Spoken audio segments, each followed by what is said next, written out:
Welcome to our channel. Today we are going to discuss the Rome we forgot. Why the empire actually collapsed. We're taught that Rome fell in a catastrophic moment in 476 AD.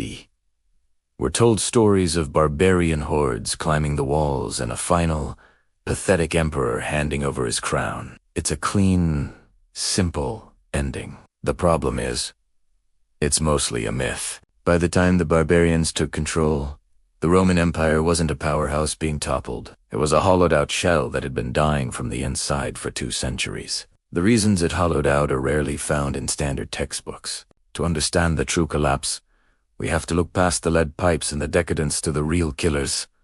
A changing planet, a broken economy that sounds hauntingly modern, and a biological war the Romans didn't even know they were fighting. For centuries, Rome enjoyed what historians call the Roman climatic optimum, a period of unusually warm, stable weather that allowed grapes and olives to grow as far north as Britain. This climate was the silent engine of the empire. It fueled the massive harvests needed to feed 60 million people. But in the 2nd century, the engine stalled. The climate shifted.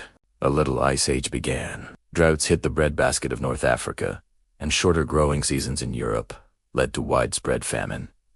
When people are hungry, they move. This climate shift is what actually pushed the Huns and Germanic tribes toward Roman borders. They were just invaders. They were climate refugees. And they brought company. We often forget that Rome was the first truly globalized society. Their roads and shipping lanes were the high-speed internet of the ancient world. But those same roads carried the Antonine Plague and the Plague of Cyprian.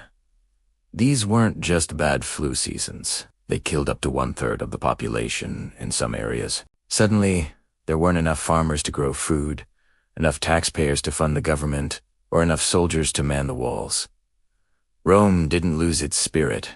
It lost its people. While the biology was failing, the math was getting worse. Rome had a fundamental flaw.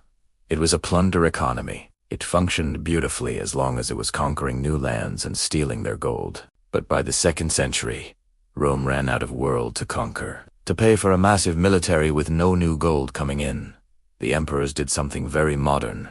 They debased the currency. The silver denarius, the backbone of the Roman economy, went from being 95% pure silver to essentially a scrap of copper with a silver wash.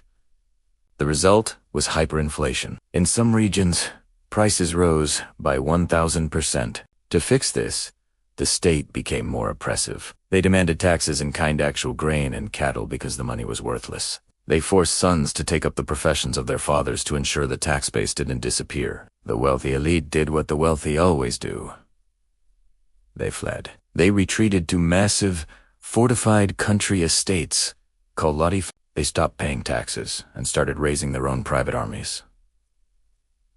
This is the invisible collapse. The central government didn't just lose power. It became irrelevant to the people it was supposed to protect.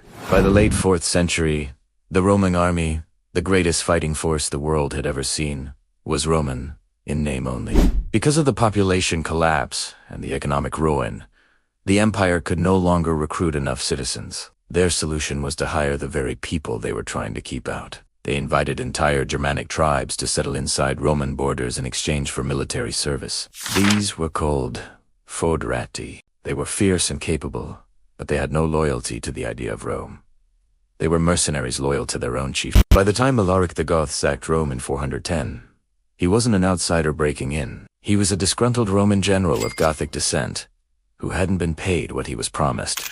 The fall of Rome wasn't a conquest. It was a military coup by the people Rome had hired to save it. So, why does this matter today? Because Rome's collapse tells us that empires don't die from bad luck. They die when their systems become too complex to manage, when they ignore the environment they depend on, and when the gap between the rulers and the ruled becomes a canyon.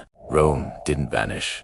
It transformed. The language became French, Italian, and Spanish. The law became the basis for Western justice. But the empire, the system that promised security in exchange for taxes, simply stopped being worth the price. History doesn't repeat itself, but it does rhyme. And the rhymes of Rome are getting louder every day.